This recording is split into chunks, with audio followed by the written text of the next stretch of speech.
పౌర సరఫరాల శాఖ అప్పు 56,000 కోట్లు. వీటిని వ్యాపారులు సన్నబియ్యంగా మార్చి అమ్మేస్తున్నారు.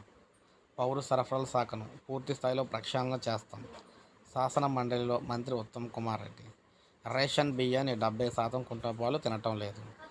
రానున్న రోజుల్లో రాష్ట్రంలో పౌర సరఫరాల శాఖను పూర్తి స్థాయిలో ప్రక్షాళన చేయనున్నట్లు రాష్ట్ర పౌర సరఫరాల శాఖ మంత్రి ఉత్తమ్ కుమార్ రెడ్డి అన్నారు. గవర్నర్ తమిళిసై సౌందరరాజన్ ప్రసంగానికి శాసనమండలిలో ధన్యవాదాలు తెలిపే తీర్మానంపై జరిగిన చర్చలో పౌర సరఫరాల శాఖపై మంత్రి ఉత్తమ్ మాట్లాడారు. గత బీఆర్ఎస్ ప్రభుత్వం చర్యల వల్ల పౌర సరఫరాల శాఖ 56,000 కోట్ల అప్పుల్లో కూరుకుపోయిందని అన్నారు.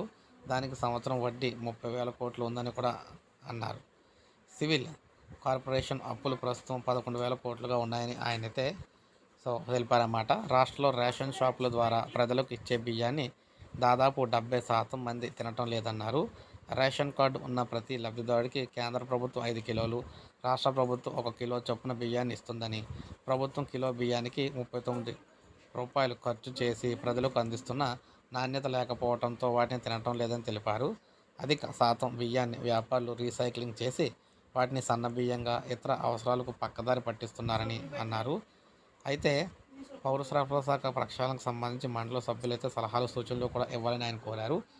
రేషన్ కార్డు వారికి సన్న బియ్యం ఇచ్చే ప్రతిపాదన కూడా చేస్తున్నామని చెప్పేసి వీరైతే తెలియచేయడం అయితే జరిగిందనమాట.